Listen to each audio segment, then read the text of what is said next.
राम राम दोस्तों। आज मैं निकल रहा हूँ दिल्ली इंटरव्यू के लिए। अकेले जाने का मन नहीं था तो सोचा भाई को साथ ले चलूं, बोला और भाई तुरंत मान गया।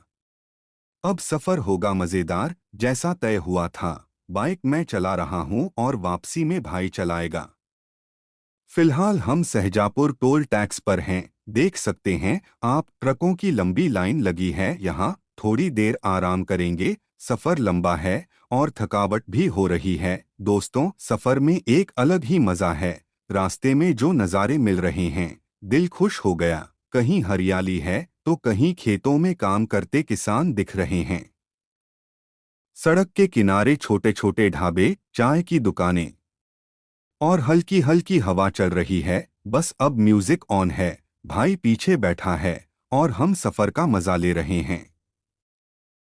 जैसे जैसे हम मानेसर के पास पहुंचे, रास्ते के दोनों तरफ बड़ी बड़ी इमारतें दिखने लगीं। एक से एक ऊंची बिल्डिंग्स और साफ सुथरी चौड़ी सड़कें। सच कहूं तो दिल्ली के आसपास ये एरिया काफी डेवलप हो गया है। हर तरफ कॉरपोरेट ऑफिस, इंडस्ट्रियल एरिया और हाई राइज बिल्डिंग्स नजर आ रही हैं।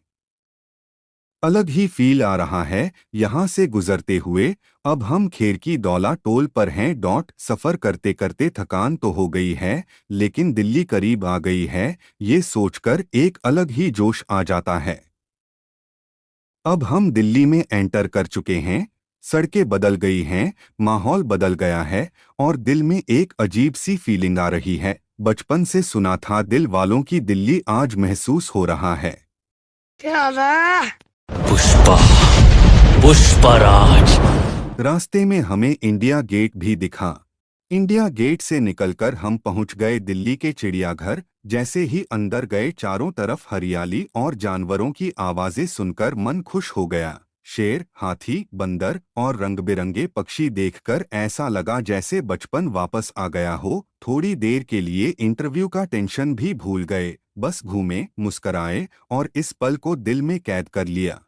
घूमते घूमते हमें एक बड़ा सा बोर्ड दिखा, जिस पर सारे जानवरों की लोकेशन लिखी हुई थी। कहाँ शेर है, कहाँ हाथी, कहाँ मगरमच्छ, सब एकदम साफ साफ। भाई बोला, चल अब नक्शे के हिसाब से घूमते हैं, कुछ भी मिस नहीं करेंगे।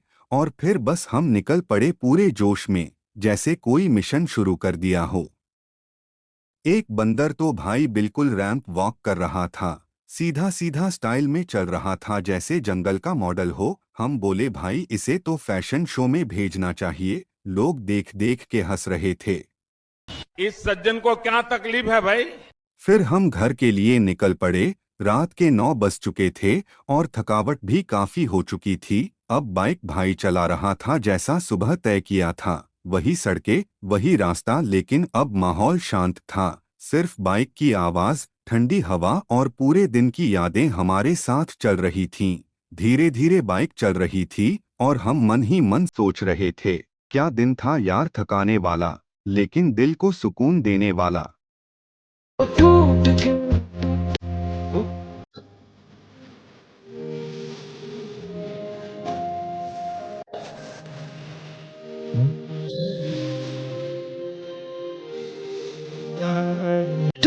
के ना टूटे, कोई ऐसा दिल दिखाए हम जैसे। घर की तरफ लौटते वक्त हम फिर से पहुंचे सहजापुर टोल टैक्स। थोड़ी देर के लिए यहीं रुक गए, पेट भी खाली था और नींद भी आने लगी थी। एक ढाबे पर बैठकर गरम गरम खाना खाया, दाल रोटी सब्जी, सीधा और सुकून भरा खाना। भाई बोला, यार थक तो बहुत गए लेकिन मजा आ गया आज।